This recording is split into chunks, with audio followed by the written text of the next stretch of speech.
I guess I just kind of heard some of the settlement of the Weinstein thing. I guess the remaining money they said is for future people uh, that's going to come in and say they were raped. So I guess it's the men's turn now, and if it's anything left, it's going to be uh, the show animals and stuff that can tap out if they've got raped too, or something like that, or maybe some pet duck or something to get the remaining of the money, since the lawyers got a big chunk of it, and uh,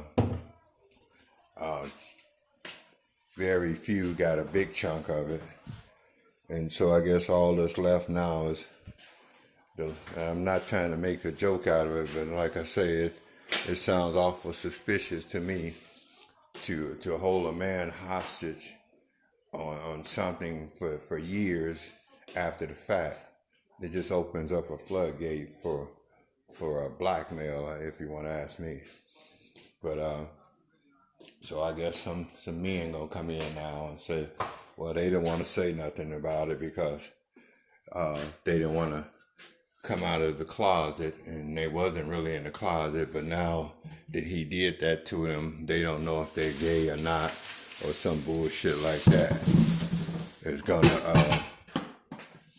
happen. Because if I'm not mistaken, the guy, the real big muscular guy, I thought he said Weinstein patted him on the butt or something.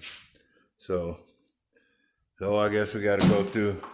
The women get theirs first, the men get theirs second, and then the little pet animals, if they can tap out or do sign language, they'll get theirs too and live happily ever after.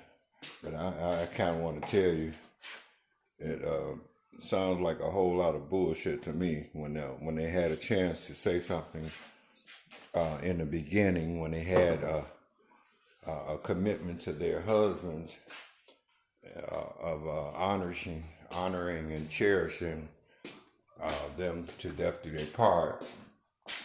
A lot of them waited until they were divorced or broke up from boyfriends for a couple of different reasons.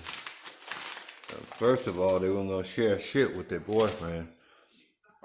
After all, they were both struggling actors, and maybe one felt like, shit, I had to give up my soul to get this part. So I've been sharing finances with your ass, and your career didn't go that far, and I had to lay down and do whatever for mine. So I'm not gonna say nothing right now, and I'll be damned if Harvey Weinstein ain't gonna renegotiate my contract the way I had to lay down and do whatever I had to do with him, something like that. And so all it took was one sincere person that was really ashamed to open the floodgates, and here we go. We got 60 of them. Oh, that happened to me too. Yeah, he was looking at me kind of funny. Let me go in and claim something too. It's enough money in there for all of us girls, and I believe something like that happened. They waited until they didn't have to share the money with their spouses. They waited until those questions couldn't be answered. How come you didn't tell your husband or boyfriend and honor and cherish him, but you took up an alliance with a stranger and laid down beside your husband in the bed and said nothing other than, I got the job? Why did you do that? So people can't ask them that question now, because if it ain't from who was that actor, real famous with those damn lips. Her husband played in Troy. I think her,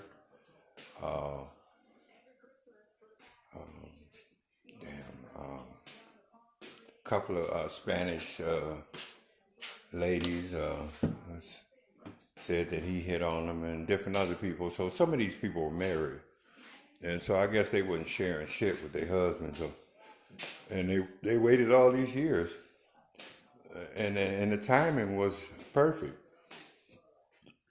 because the people that they were with then, they're not with now, and so when Harvey, they probably just waited until the man banked his money, and maybe it was ulterior motive, premeditated. And his lawyer should have been working on those angles of asking why none of those ladies came forward and got their husband to punch me in the nose if that was true. So the reason why I'm saying that is a man might think from now on, hell with some women, because they're going to try to blackmail me later on. Anyway, look at Russell Simmons. He started out with the Rush cards, and I hadn't heard anything from him. And I guess after his money got a little long, oh, here we go with a secretary. She used to sit on his lap. Well, how come you didn't say shit then? So it's really funny. It makes even a person that don't have money wonder about the ulterior motives of women that might not have as much as you have, and you only make a couple of $100 a week, and they wait until you hit the lottery and say you raped them or some shit. So I'm watching this bullshit ass Channel 15 news and trying to get something to eat. I always catch their ass in a lie. And going out and every day wipe off my damn car and put it back in the parking space and let another day pass by. And dream about my Christmas present of buying myself $1,000 phone on my birthday in December. So, okay, I guess that's about it for the minute.